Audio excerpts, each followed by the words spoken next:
Faire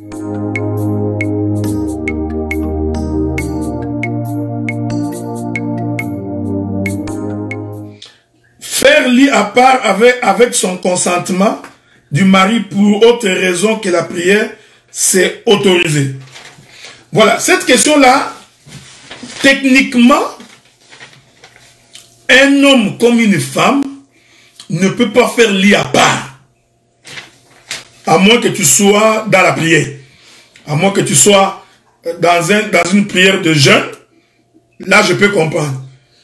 Mais, à part ça, il n'y a pas autre raison. Mais, écoutez, ça c'est la perfection, ok? Mais il faut aussi savoir que pour faire les lits, il faut aussi qu'il y ait la morale soit bonne. Il faut aussi que le climat dans la maison soit bon. Il faudrait aussi que l'atmosphère dans la maison soit aussi bon. Est-ce que vous comprenez ce que nous disons ici? Donc, si le climat n'est pas bon, s'il y a beaucoup de frustration, s'il y a beaucoup de conflits, il est possible que l'un comme l'autre décide de faire lit à part. Est-ce que vous comprenez? Je vais donner un exemple concret. Donc, toi, tu es un homme, bon, tu mens comme tu respires. Ta femme te surprend en train de mentir. La femme est en colère. Tu vois? Un tel climat peut faire en sorte que la femme puisse faire lit à part. Mais nous voulons préciser que quand on est enfant de Dieu, donc le plus vite possible, trouvez un terrain d'entente, réconciliez-vous. Est-ce que vous comprenez? Hein? Donc réconciliez-vous le plus vite possible pour que vous puissiez retourner ensemble. Mais si pour une autre raison, bon, ici, je voudrais essayer de parler à des grandes personnes. Donc, si vous trouvez que vous faites lit à part, tout simplement parce que vous ne vous rencontrez pas spirituellement. Est-ce que vous comprenez? Parce que le mariage aussi, c'est une rencontre non seulement des corps, mais d'esprit aussi. Donc, il y a des gens qui, comme les esprits ne se rencontrent pas, vous allez sentir que la chair aussi ne se rencontre pas. Donc vous ne vous sentez pas, ou l'un ou l'autre ne sent pas son partenaire ou sa partenaire. Ça peut arriver. Alors dans cette hypothèse-là, je vous conseillerais d'abord, si cela perdure, et si cela arrive fréquemment, je vous conseillerais probablement de prier le Seigneur, ou d'aller voir un homme de Dieu. Il est possible que vous soyez saisi par des mauvais esprits, parce que ça arrive, et à ce moment-là, la prière peut arranger beaucoup de choses. Mais on peut aussi savoir que à un certain âge, pour l'homme tout comme pour la femme, le niveau de libido diminue. Vous comprenez? Donc, le libido que tu avais à 25 ans, à 30 ans, n'est pas le même cas de libido que tu as à 55 ans. Alors, dans cette hypothèse-là, il serait préférable de prendre également votre temps pour que les corps aussi puissent se nourrir et aussi préparer le terrain. Donc, sortez, allez au resto, faites un tour, allez visiter des musées. Est-ce que vous comprenez? Donc, faites un tour, vous n'avez pas péché. Trouvez les points qui peuvent vous permettre par moment de prendre des vacances. Prenez des vacances. Achetez-vous un billet d'avion, allez dans un coin, relaxez, mangez les poissons. Voyez-vous? Ça ravive. Mais, il n'y a pas de raison. À moins que tu sois un homme infidèle ou une femme infidèle. Ok? Donc, pour que tu fasses lit à part pendant longtemps. C'est très important. Bon. Qu'est-ce qui est permis et pas permis? Cette question-là, je vais la sauter pour aujourd'hui. Je comprends que c'est une question très délicate, hein, mais je préfère d'abord ne pas y répondre pour l'instant. Mais je pourrais juste d'emblée vous dire tout ce qui est contre nature n'est pas permis. Ok? Je vais donner une écriture. On ne va pas avec une femme comme on va avec un homme. Est-ce que vous comprenez? Est-ce que vous comprenez ce que nous disons? Donc, tout ce qui est contre nature n'est pas permis. Contre nature. Donc, quand tu marches sur l'autoroute, marche sur l'autoroute. Donc, toi, tu as un grand camion. C'est écrit que le tonnage sur cette autoroute est de 2 tonnes. Maintenant, toi, tu prends un camion de 2 tonnes, tu vas entrer sur un sentier de 40 kilos. C'est contre nature. Est-ce que vous comprenez ce que je dis? Donc, si tu n'as pas compris, quelqu'un va t'aider. Donc, ce qui est contre nature, tu ne le fais pas. Est-ce que vous comprenez?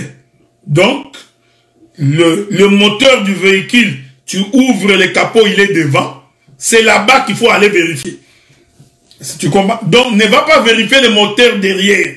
Toi, tu vas derrière pour aller vérifier le moteur. Non, le moteur n'est pas derrière. J'ai répondu à la question. Parce que j'ai compris, c'était ça la question. Ok? Bon, on continue.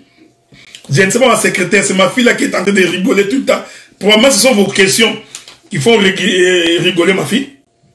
Je voudrais vous dire qu'il faut que les parents aussi apprennent à parler à leurs enfants. C'est pourquoi il faut apprendre à parler à vos enfants. Parle, quand l'enfant grandit, parle avec l'enfant comme ton ami. Essaie de lui parler de ces choses-là. Parle, surtout vous les Africains. Parle parce qu'il faut l'instruire. Il y a de ces choses que le père ne peut pas dire à sa fille. Mais la maman doit dire à la fille. Et vous aussi, les enfants, garçons comme filles chrétiens, vous devez savoir que ça c'est mauvais. Vous comprenez? Donc, ce n'est pas un combat de gladiateurs. Non. Ce n'est pas un combat de catch. Vous comprenez ce que nous disons? Donc, dans le respect mutuel, faites ce qui est recommandable. Donc, vous savez, il y a tellement de questions qui n'arrêtent pas de tomber. Je continue. Bon. Étant marié avec un musulman, il veut un mariage avec un imam. J'ai le droit de le faire. Mais tu vas le faire. Puisque tu as demandé, tu as épousé un musulman. Puisque tu as épousé un musulman. D'abord, je voudrais te dire en passant que pour Dieu, ce n'est pas un mariage. Ok? Donc pour Dieu, ce n'est pas un mariage. Mais là, je vous avais dit que l'Écriture dit que si les non-croyants consentent, les chrétiens, tu es obligé. Maintenant, il faudrait faire attention parce que si ces cultes de musulmans, je ne connais pas comment ça se passe, est teinté de pratiques sorcellériques ou des pratiques de maraboutage, ou il est teinté de pratiques obscures. Est-ce que vous comprenez ça? Dans ces cas-là, comme cela dépend de ta vie spirituelle, tu refuses carrément. Mais quand il s'agit seulement d'une simple cérémonie religieuse, qui n'a pas un caractère spirituel caché, tu seras obligé. Parce que toi, tu es chrétien, et tu dois obéir. Tu comprends ce que je dis? Mais, regardez frère, mais j'ai toujours cette écriture dans mon esprit. Vous savez, quand Dieu t'agrée vraiment, quand Dieu est vraiment de ton côté, si Dieu est vraiment de ton côté, et que Dieu sait que tu risques de tomber dans les pièges de l'ennemi, quand bien même que tu as épousé un musulman, l'Éternel est le Dieu que nous prions, qui est le maître des temps et des circonstances, il va te faire échapper à ces pièges. Ça, c'est la foi. Donc, vous comprenez? Donc, quand on est enfant de Dieu, et qu'on a véritablement Dieu de son côté, et que ton mari est un païen, et qu'il est en train de te tendre des pièges, je t'informe que l'Éternel Dieu te fera échapper les pièges de l'ennemi. Donc, il va faire en sorte que tu ne tombes pas en cela. C'est pourquoi vous avez remarqué l'écriture dont je vous ai donné dans le livre de 1 Corinthiens, chapitre 7. Quand la Bible dit que l'idée de répudier doit venir des non-croyants, parce que c'est l'Éternel qui mettra dans les non-croyants les désirs de se séparer de toi, pour que toi, enfant de Dieu, tu sois libéré. Est-ce que vous comprenez ce que nous disons? Donc, je voudrais dire, si tu épouses, je te conseillerais, si tu es chrétienne, de ne pas épouser un musulman. Parce que tu as déjà la connaissance. Mais à supposer que tu ne connaissais pas Dieu, et que ton mari est musulman, et que si, dans la cérémonie de mariage, et que dans cette cérémonie, il y a les pièges de l'ennemi, je t'informe que Dieu va faire en sorte que tu ne tombes pas. Ça c'est un, de deux. Mais si tu as la connaissance que cette chose-là risque de te faire tomber dans les pièges de l'ennemi, je te conseillerais de refuser. Mais trouve une manière de parler, de faire comprendre, prie le Seigneur pour que le Seigneur puisse t'aider à pouvoir t'en sortir. Je continue. Et si la femme ou l'homme se dit croyant, mais son caractère ne reflète pas, que faire? Non, la question n'est pas de dire qu'il est croyant ou non croyant. La Bible dit qu'on reconnaît l'arbre par son fruit. Ok? Donc, son caractère déjà prouve que c'est un païen. Je vous ai dit ça, frère. Je vous ai dit qu'il y a une différence entre la conversion et la repentance. La conversion, une fois pour toutes.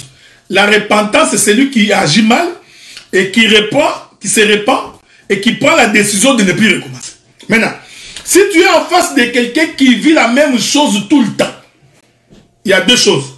C'est un inconverti, c'est-à-dire c'est un païen, ou c'est quelqu'un qui est possédé, qui est lié. Et dans ce cas, il faudrait que lui-même qui est lié demande la délivrance, qui prie, qui dise que Dieu vient pour me délivrer. Maintenant,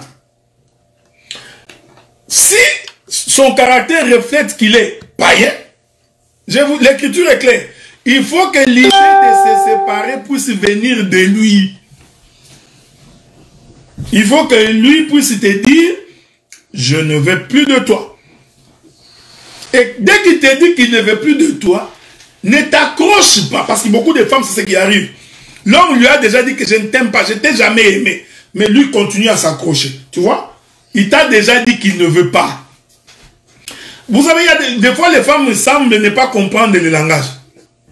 Donc, dans un couple, la femme te dit que je ne t'ai jamais aimé. Il vient de te dire qu'il ne te veut pas. C'est ce qu'il vient de te dire. Mais toi, tu t'accroches parce que tu es désespéré. Non! Je t'informe qu'en fait, Dieu vient de te délivrer. Mais comme tu n'as pas une vue de loin, tu t'es accroché. Et plus le temps passe, l'homme ne t'aimera toujours pas. C'est pareil avec une femme. La femme t'avait dit qu'il ne t'aime pas au début. Dès que tu l'as dragué, il dit non, je ne t'aime pas. Non, on va s'habituer. En s'habituant, il va m'aimer. Je t'informe que l'habitude ne crée pas l'amour.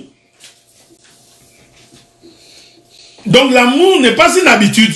Donc tu vois, l'homme continue. Il donne l'argent, $100 aujourd'hui, 200 demain, après-demain. Il pense qu'en faisant cela,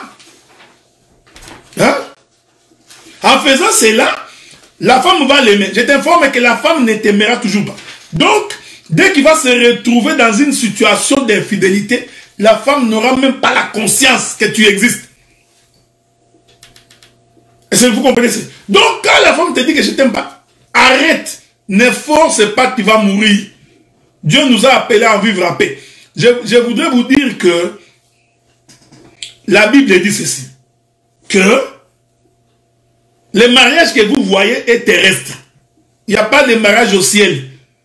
Donc, si tu ne te réjouis pas ici, ne pense pas que tu vas aller te réjouir au ciel. C'est pourquoi, parce que le mariage, c'est pour toute la vie.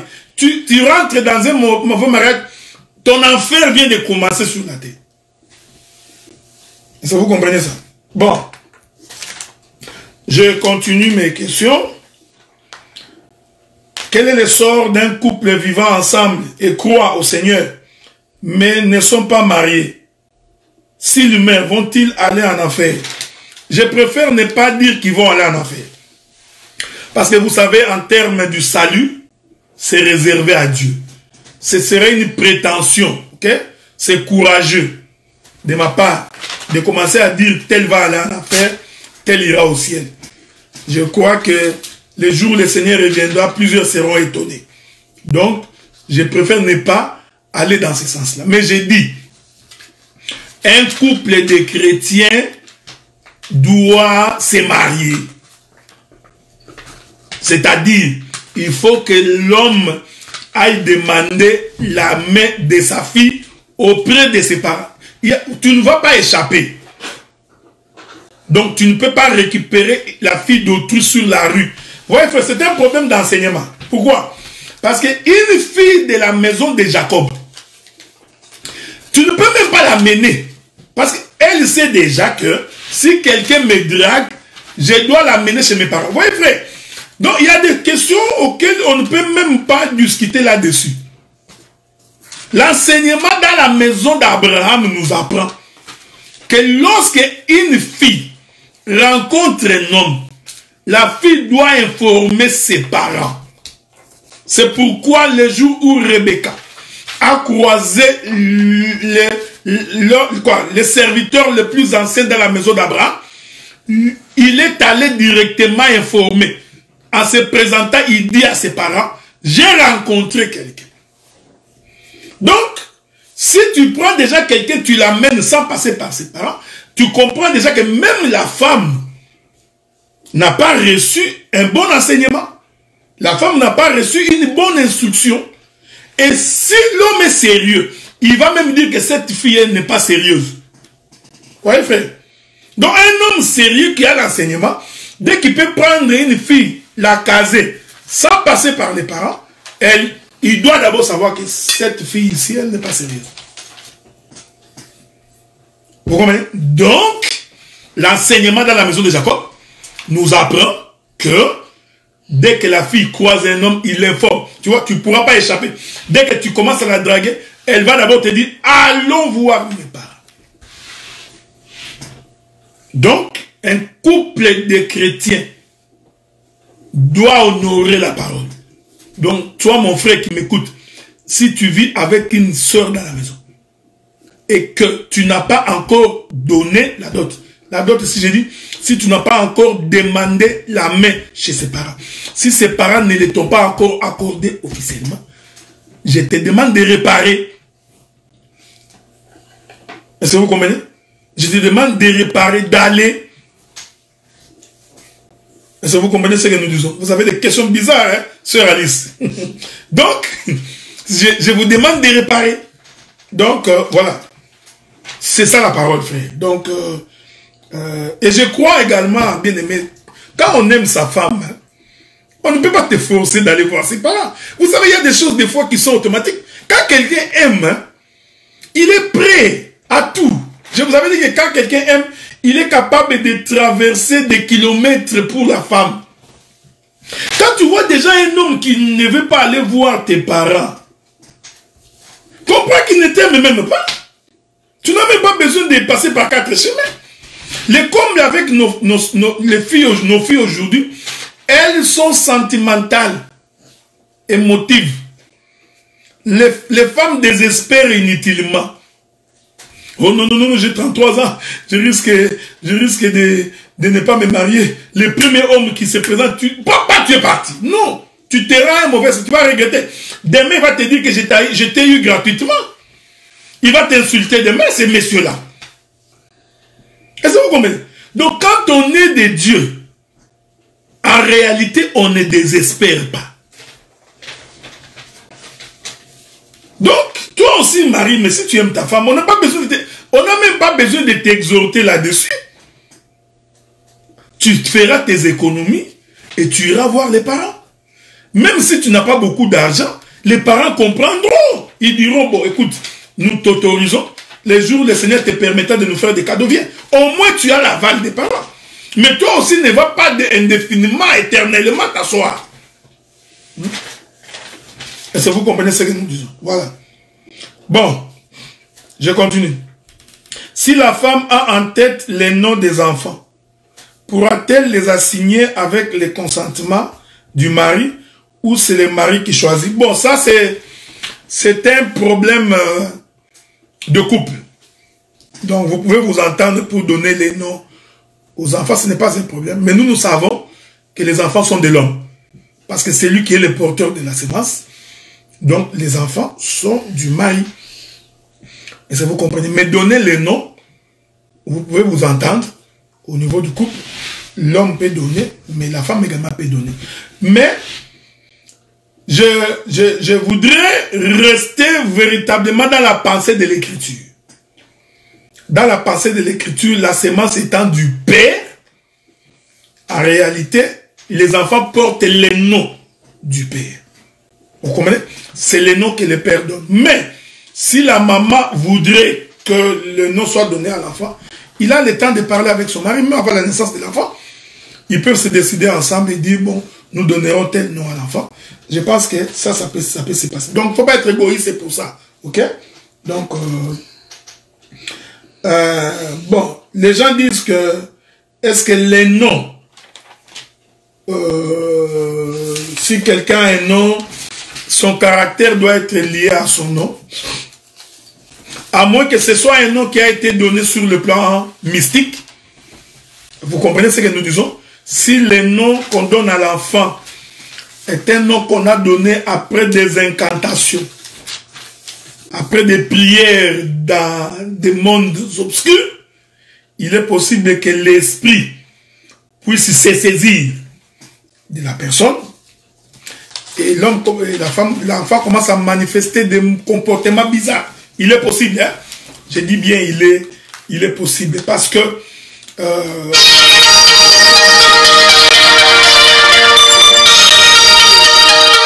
je donne un exemple. Mbongo passe. Donc, bon, écoutez, si c'est le nom de Mbongo passe, il tire son origine. Mbongo passe qui veut dire, hein, il va souffrir pour avoir l'argent. Donc, si ce nom-là, c'est un nom qui a été invoqué dans le système de famille, dans les coutumes, dans les ancêtres, il est possible que l'enfant soit possédé par cet esprit-là. Ok? C'est très important. Bon, nous continuons. Mon bien-aimé, moi, je n'ai pas oublié ta question.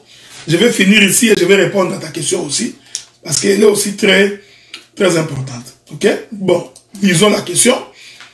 Il est écrit, souffrez, un couple païen non marié qui ont eu un enfant et qui ont connu le Seigneur et sont mariés, peuvent-ils divorcer? Mais non, regardez. Un couple païen non marié et qui ont eu un enfant et qui ont connu le Seigneur et sont mariés. Je n'ai pas compris la question. Bon, ils étaient d'abord des païens non mariés, ils connaissent le Seigneur et ensuite ils se marient. Amen. Ils ne peuvent pas divorcer parce qu'ils ont connu le Seigneur, ils se sont mariés maintenant après qu'ils aient connu le Seigneur. Donc, en d'autres termes, ils ont reçu l'enseignement, la même doctrine. Il n'y a même pas de raison, frère. Je vous pose une question. Essayons de parler comme de véritables chrétiens. Pourquoi un couple chrétien divorcerait? Il n'y a pas de raison. La Bible dit que tu ne peux pas divorcer sauf en cas d'infidélité ou d'adultère. Ok? Mais un couple chrétien sait que l'adultère, l'infidélité est prohibée par Dieu. Donc le mari ne va pas faire l'adultère. La femme ne peut pas. C'est ça là. Donc être chrétien, ce n'est pas une déclaration. Voilà pourquoi on ne peut pas entrevoir les divorces pour un couple chrétien. Donc si nous voyons les gens divorcer, l'un d'eux n'est pas chrétien. Donc en réalité, il n'était pas marié. C'est pourquoi le Seigneur dit, si Moïse vous a dit de répudier la femme, c'est à cause de la dureté de vos cœurs. Donc, un couple chrétien qui connaît Dieu n'a pas de raison de divorcer. Parce qu'on ne peut répudier la femme que pour adultère. Mais si la femme vole, non, tu lui parleras, tu pardonneras, tu l'enseigneras, il changera. Si la femme ment, tu lui corrigeras, il prendra la décision de ne plus revenir. Si l'homme ment, la femme pardonnera. Est-ce que vous comprenez? Donc, c'est pourquoi je vous avais parlé de la conversion et je vous avais parlé de la repentance. Donc, un couple chrétien, c'est le couple des convertis. Mais dans cette marche, il peut y avoir des problèmes. Et dans le problème, on se répand. La question est mal posée. Est-ce que vous comprenez? Donc, bon, si la question est mal posée, envoyez la question à ma secrétaire pour que la question soit bien posée. Ils étaient de palais. Je continue quand même. Est-ce qu'un homme peut épouser une femme plus âgée que lui? Bon, regardez, frère. Ici, je voudrais parler comme un pasteur. Ok? Comme un pasteur, je conseillerais à un homme de ne pas épouser une femme qui est plus âgée que lui. Ça, c'est un conseil que je donne. Mais, il se fait que malheureusement, dans la vie, il y a des hommes qui épousent des femmes plus âgées. Essayons d'abord de rester dans la doctrine, dans la révélation. C'est très important. L'homme est toujours plus âgé que la femme. Adam a été créé avant Ève. Ok? Abraham était plus âgé que Sarah.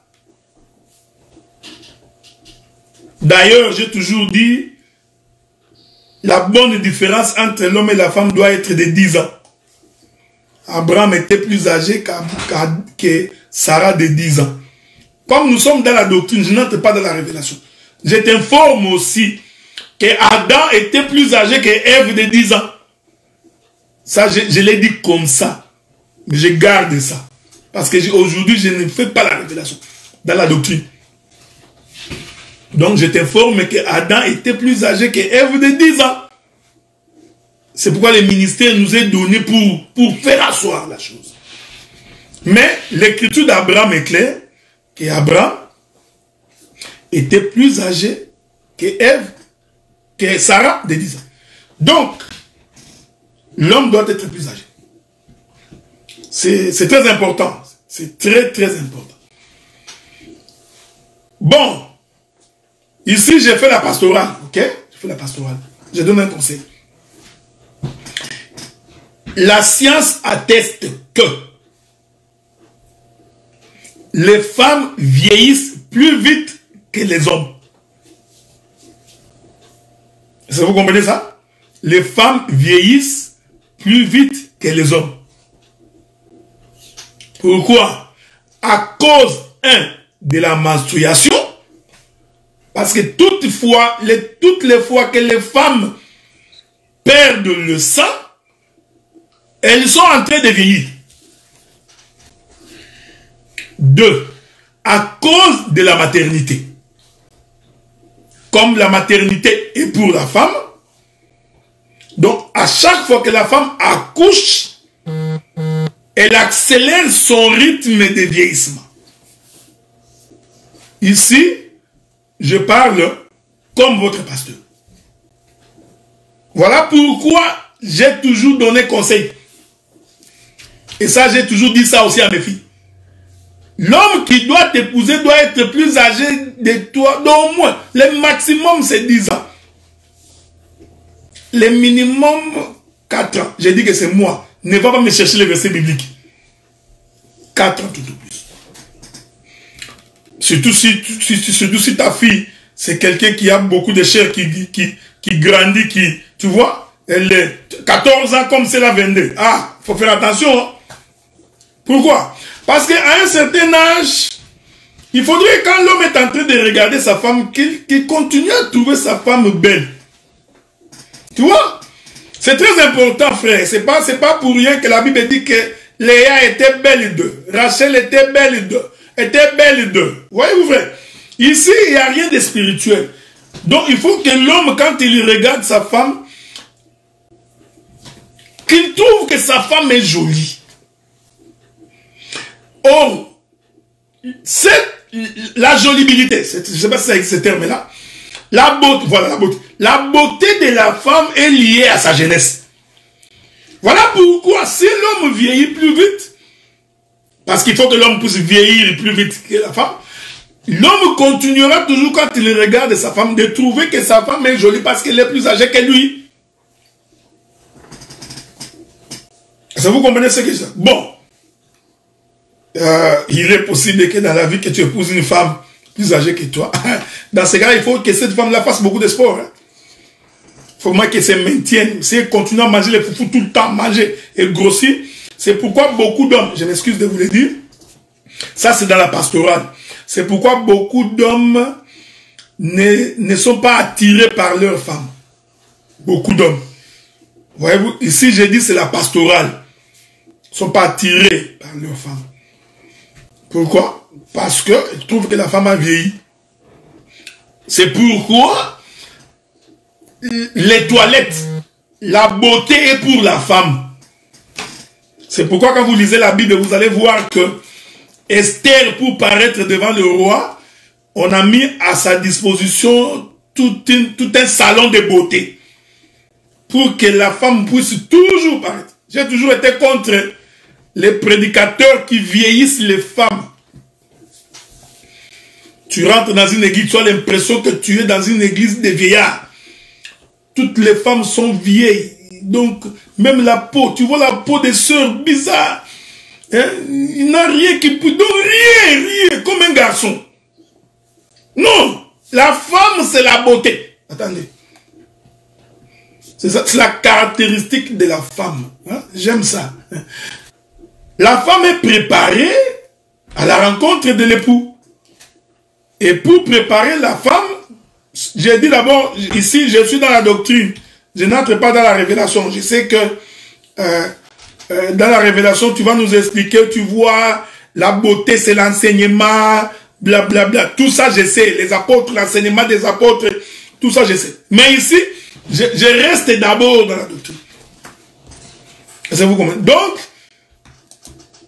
le Seigneur nous a ramassés, nous étions païens. Le Seigneur nous a ramassés, nous ne connaissions pas Dieu. Il nous a ramassés dans les péchés. Il nous a nettoyés. C'est Ephésiens chapitre 5, verset 27. Hein, bien-aimé, gloire. Ok. Ephésiens chapitre 5. Lisons ça. Ephésiens chapitre 5. 5, verset 27. Il est écrit quoi? Voilà. La Bible dit, Marie, je commence par le verset 25. Marie aimait vos femmes comme Christ a aimé l'église et s'est livré lui-même pour elle afin de la sanctifier par la parole, après l'avoir purifiée par le baptême d'eau, afin de faire paraître devant lui cette église glorieuse, sans tache, ni ride, ni rien de semblable, mais sainte et irrépréhensible. Tu vois, je continue, j'aime Paul, hein? Il monte mais il descend aussi. Il dit, c'est ainsi que les maris doivent aimer leur femme comme leur propre corps. Celui qui aime sa femme s'aime lui-même. Car jamais personne n'a haï sa propre chair, mais il la nourrit et en prend soin, comme Christ l'a fait pour l'église. Donc l'homme prend soin du corps de sa femme. Donc la femme doit être belle, frère. Est-ce que vous comprenez ce que nous disons? La femme doit être belle. La femme, c'est une fleur. On doit la nourrir. C'est comme ton propre corps. D'ailleurs, je vais pousser ça loin. L'homme ne peut pas être plus beau que la femme. Non, non, non. Non. L'homme ne peut pas être plus beau que la femme. Si tu deviens plus beau que ta femme, il faut faire un effort pour que la femme soit plus beau. Plus belle, pardon. C'est pourquoi tu verras d'autres hommes. Ah, dit, j'aime pas cette femme, d'ailleurs, je suis plus beau. Parce que tu te crois plus beau. Est-ce que vous comprenez ça? Donc, tu te crois plus beau. Le fait que tu te crois plus beau, voilà pourquoi tu ne respectes pas ta femme. C'est pourquoi vous avez remarqué que si la femme est belle, tu vas voir même l'homme est en train de trembler parce qu'elle sait qu'il y a des lourds ravisseurs partout qui vont regarder sa femme. Ça, j'ai fait de l'exhortation pastorale, ok? J'ai fait de l'exhortation pastorale. Donc, c'est important de retenir ce que j'ai dit.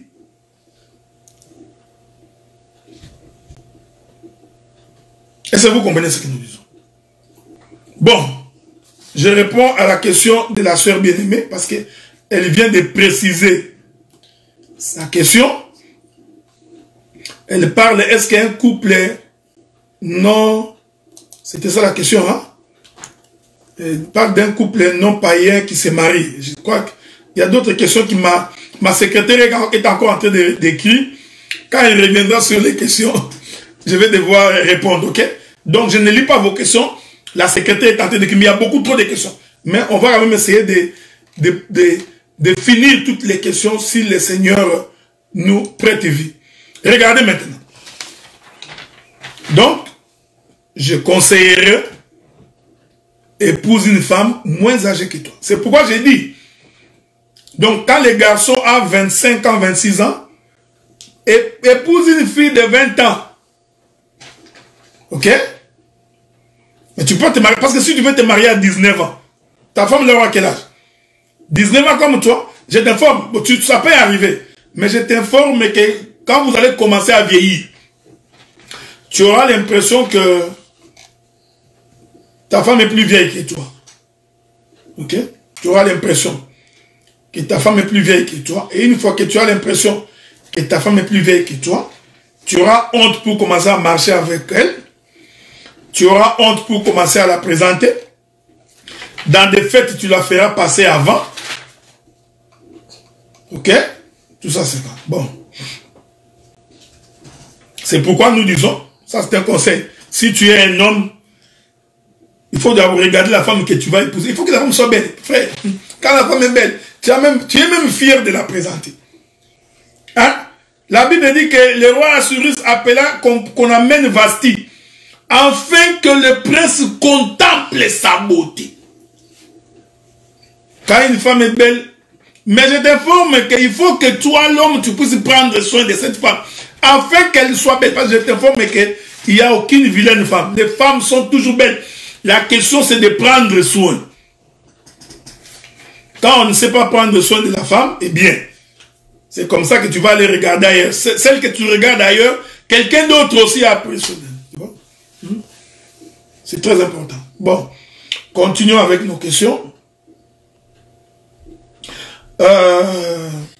Malgré que l'alcool n'est pas interdit, mais boire devant des enfants est un péché. Cette question est une question tendancieuse, parce que là tu veux d'abord me faire affirmer ce que je n'ai pas dit. Ok, tu commences par dire que malgré que l'alcool n'est pas interdit, mais boire devant les enfants est un péché. Cette question, je m'excuse beaucoup, elle est tendancieuse. Et en tant que pasteur, je ne peux pas répondre à cette question en public. Et si vous comprenez ce que nous disons, mais si je peux donner conseil comme pasteur, je te conseillerais de ne pas boire. Prenons ça d'abord comme ça. Je n'entre pas dans l'enseignement. Sautons la question. Ok, merci beaucoup. Un homme qui utilise le bocoq avec sa compagne, est-ce un péché? Non. Il n'a pas péché. Mais la question est celle-ci. Je vous ai dit que ce n'est pas un combat de gladiateurs. Donc, si tu le fais avec l'idée de faire souffrir ton partenaire ou ta partenaire, en ce moment-là, ça devient dangereux.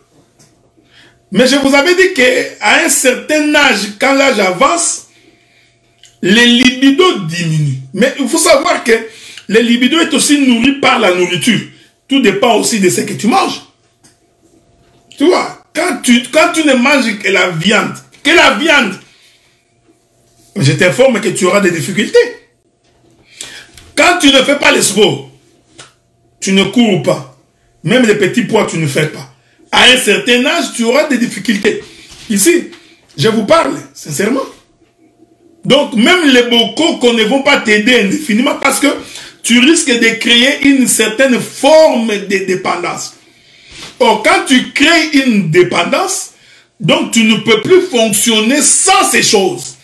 Et là, ça devient très dangereux. Voilà pourquoi je donne un conseil aux hommes plus âgés qui ont dépassé la cinquantaine, comme nous. Faites le sport. Ok? Marche à pied. Cours. Juste le cardio, ça peut t'aider en beaucoup. Est-ce que vous comprenez? Essayez de courir, juste le cardio, ça peut t'aider. Essayez de ne pas manger tard la nuit. Mange beaucoup de fruits.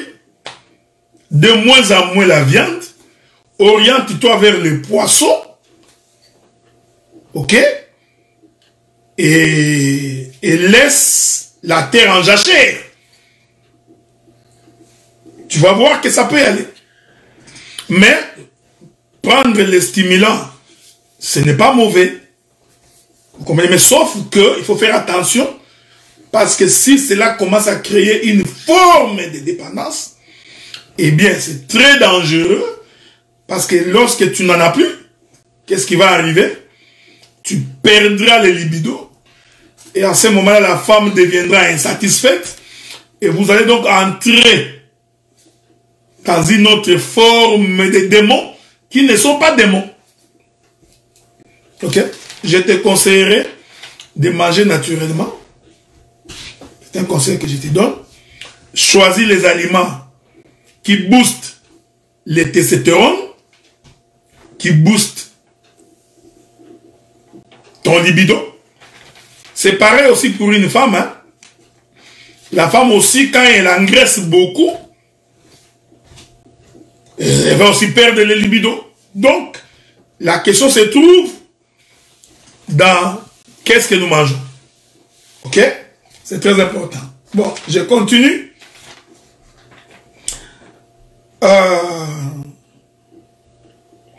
Une femme qui est enceinte peut-elle avoir une préférence du sexe, fille ou garçon? Vous savez, la préférence, on peut toujours en avoir. Hein? On ne peut pas t'empêcher.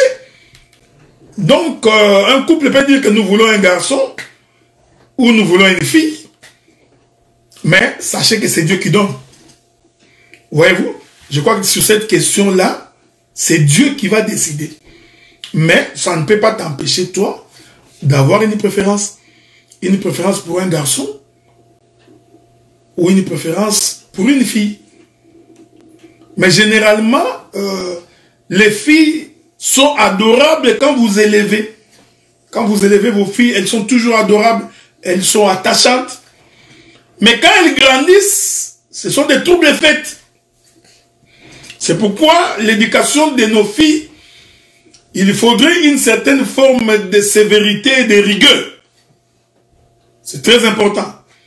Parce que cela permet de garantir son avenir. Mais les garçons, quand ils grandissent, ils ne sont pas très adorables, ils sont un peu de troubadours. Mais dans l'âge avancé, ils deviennent un peu plus posés. Donc, sur base de cela, chacun peut avoir ses préférences. Et je t'informe aussi que ça a été démontré psychologiquement. Les filles, quand elles sont jeunes, elles sont plus attachées à leur père. Les garçons sont plus attachés à leur mère. Mais quand elles grandissent, les filles deviennent plus attachées à leur mère et les garçons plus attachés à leur père. Ok?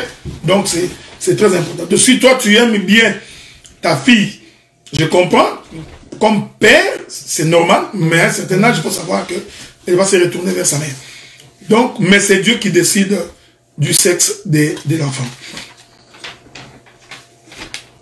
C'est ce que nous voulons savoir. Donc, je reviens parce que je précise que ici, la question n'est pas de façon instinctive d'un désir charnel. Non. Voyez-vous? Donc, c'est pourquoi je conseillerais de rester dans le naturel, faire le sport, manger ce qu'il y a à manger. Parce que le mariage, c'est aussi ça.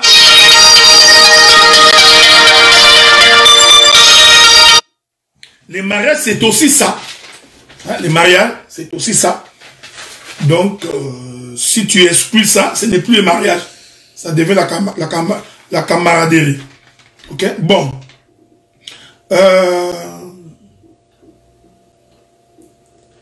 Un couple chrétien peut boire du vin à table ou aller à la piscine. Non. Non, ok? Ne bois pas du vin à table ni pour aller à la piscine. Bon. La contraception est-elle autorisée pour les chrétiens? Vous savez, la contraception, il y a toute une théorie sur la contraception. Bon. D'abord, il faut se poser la question de savoir pourquoi un couple chrétien ferait de la contraception du genre, soit ils utilisent le condom, quoi encore? Ça marche pas. Quelque chose semble ne pas marcher. Ok?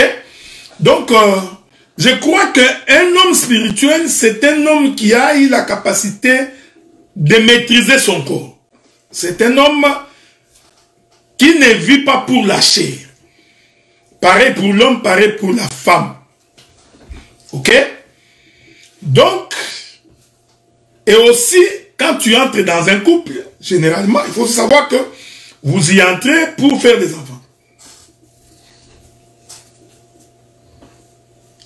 Remarquez cette chose, il y a beaucoup de questions, on ne va pas finir aujourd'hui. Hein? Bon, regardez, même la sœur Nipsia qui ne pose pas généralement des questions, commence à poser des questions. Donc, dans un couple, généralement, il n'y a donc pas de raison d'utiliser la contraception telle que le monde nous enseigne aujourd'hui. Hein. Je parle ici, il y a des stérilés, il y a des condoms, vous voyez, il y a le fait de se boucher l'urètre, hein, donc il y a des gens qui se bouchent l'urètre. Ça, c'est contre les Écritures. Donc, ce que j'ai conseillé, par conséquent, selon les Écritures, c'est la retenue. Vous comprenez ce que nous disons, c'est-à-dire, vous prenez un temps pour ne pas aller vers la femme, surtout quand tu sais qu'elle est pendant sa fertilité. Donc, si tu es un homme spirituel, tu connais Dieu, tu es capable, frère. C'est comme la femme vient d'accoucher, elle est encore en train de se reconstruire. Donc, tu es capable que, à un moment donné, frère Serge, tu as des questions bizarres, Serge. Donc, j'avais demandé aux frères, quand tu poses la question, surtout toi, Serge, essaie de poser la question par des termes un peu plus... Hein? Voyez-vous, parce que c'est ma fille qui fait le secrétariat. Donc, c'est très important. Bon, regardez. Donc, nous disons, il faut que tu sois capable de te maîtriser. Il faut que tu sois capable de te contenir. Est-ce que vous comprenez? Au risque de tomber dans les désirs de la chair. Donc, je crois, mon humble avis, la contraception, quand tu l'utilises dans l'intention de satisfaire ta chair, parce que tu ne peux pas te contenir, j'ai dit, à ce moment-là, c'est un désir de la chair, ça devient dangereux. Mais si c'est pour des raisons d'espacement de naissance, dans l'idée de permettre à ta femme de se refaire, de se rétablir sur le plan sanitaire, je te conseillerais de te maîtriser. Donc, vous allez voir que la contraception, c'est une pratique mondaine pour encourager la débauche. C'est tout simplement ça, frère. Encourager la débauche. Nous devons apprendre à nos enfants, filles comme garçons, de s'abstenir jusque dans les mariages. Donc pour nos enfants, il n'est ni question de condom ni de quoi que ce soit, garçons comme filles, jusqu'à ceux qui vont se marier. Et comme ils se marient à des hommes qui craignent Dieu et à des femmes qui craignent Dieu, qui ont le Saint-Esprit, comprenez, si vous ne voulez pas que votre femme tombe enceinte, tu vas te retenir, c'est tout. Et nous croyons que le Saint-Esprit peut te donner cette capacité-là de te retenir. Donc, si maintenant tu vas, j'ai également vu une question ici, si tu vas dans les bokoko, dans les stimulants, parce que tu ne peux pas te retenir, donc tu es encore esclave de ta chair. Vous savez que manger, c'est pas mauvais, hein? Mais quand manger devient un désir de la chair, tu manges exagérément. C'est là où ça devient très dangereux. Qu'est-ce que les Écritures nous disent? Je vais lire le verset 6 seulement. Or, ces choses sont arrivées pour nous servir d'exemple, afin que nous n'ayons pas de mauvais désirs. Voyez-vous? Donc, il y a des désirs, mais il y a des mauvais désirs. Je continue. Je vais ajouter d'autres écritures pour que vous puissiez bien nous faire saisir. Donc, quand ta pulsion est exagérée, donc ça devient dangereux. Ok? Ça devient dangereux. C'est donc. Quand ta demande aussi est exagérée, parce qu'il y a des gens qui font des demandes exagérées. Ils demandent les foufous à 11 h, il veut manger les foufous à 14 h, il veut manger les foufous à 16 h, il veut manger... Non! C'est le désir de la chair exagéré. Ok? Très important. Bon, lisons. Je prends Romains, chapitre 1er. Il est écrit, à partir du verset 25, et qui ont changé la vérité en mensonge, et qui ont adoré et servi la créature au lieu du Créateur, qui est béni éternellement.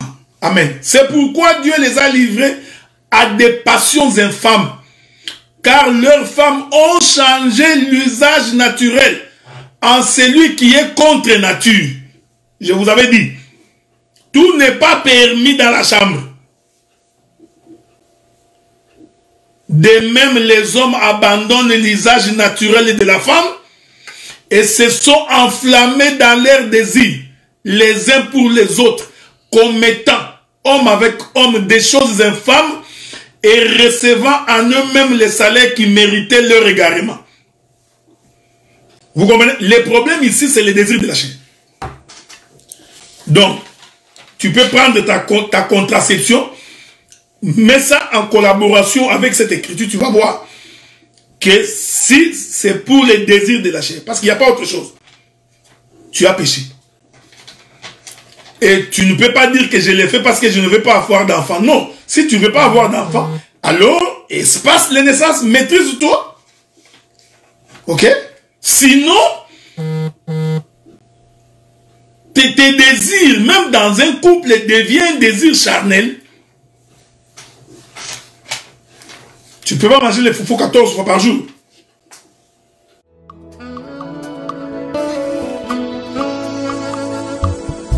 Mokolo na suka, mokolo na somo.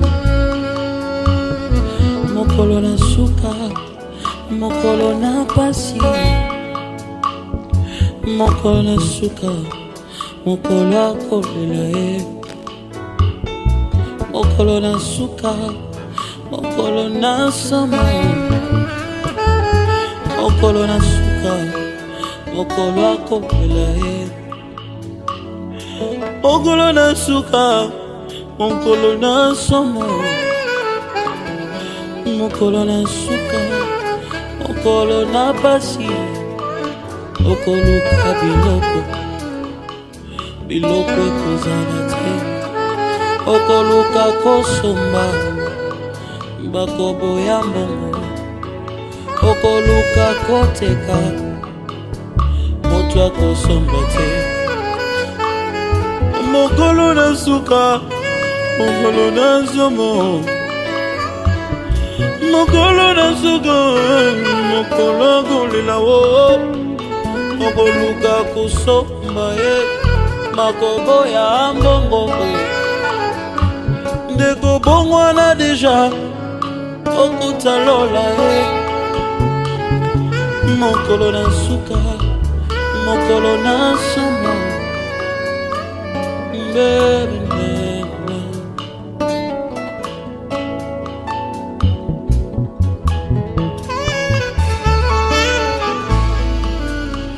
Kolo kolo yeah kolo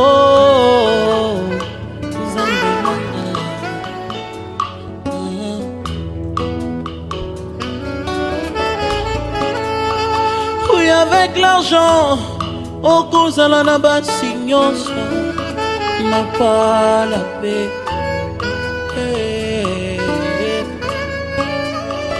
Oui, avec l'argent, tu peux acheter un gros lit, mais jamais le sommeil.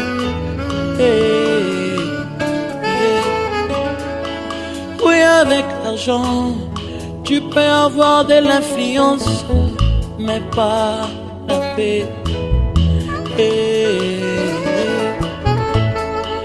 Colo, colo,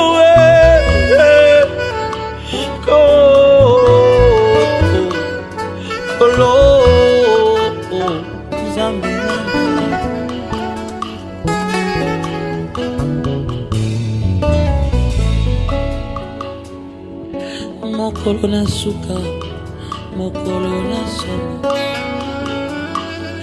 mokolo na suka mokolo na pasi mokolo na suka mokolo akupela mokolo na suka mokolo na somo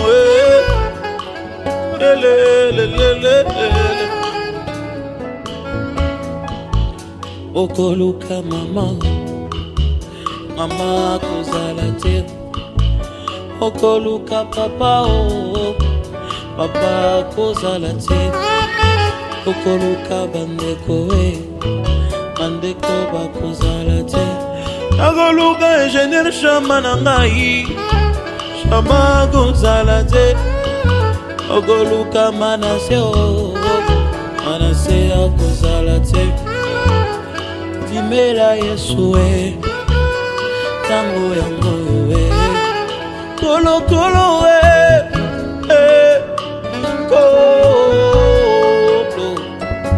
kolo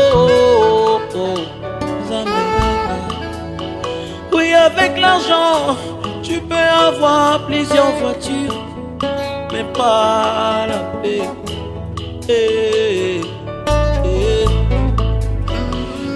avec l'argent, tu peux avoir oui des lits, mais jamais le sommeil. Oui, avec l'argent, tu peux gagner des relations, mais jamais le ciel. Oui, avec l'argent, tu peux gagner des relations, mais jamais le ciel.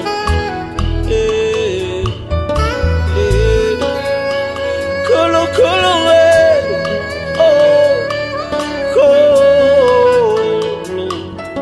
colo.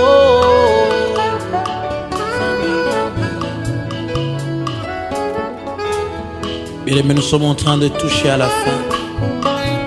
Je crois que bientôt le retour du Fils de l'homme.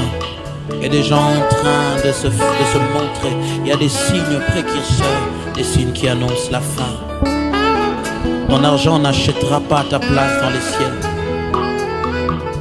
J'aimerais pas qu'un jour où le Seigneur reviendra, que tu cherches ta mère alors qu'il partira déjà.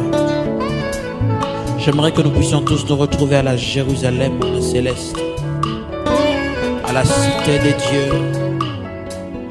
Même si tu gagnais de l'argent sur la terre, jamais de l'argent te donnera la paix. Jamais de l'argent te donnera la joie. Parce que je sais que la joie de l'Éternel est notre force. Cela veut dire que nous pouvons puiser la joie qui est dans le Seigneur.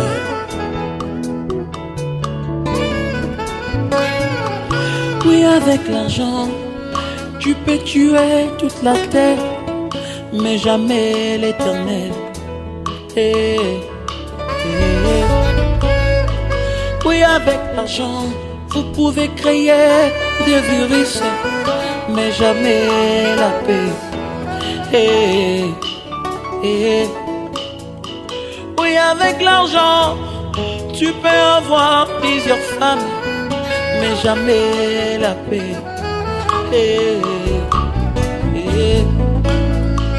Oui, avec l'argent, tu peux avoir des véhicules, mais jamais la paix. Oh, oh, oh. Oui, avec l'argent, tu peux aller en Europe, mais jamais le paradis. Colo coloré,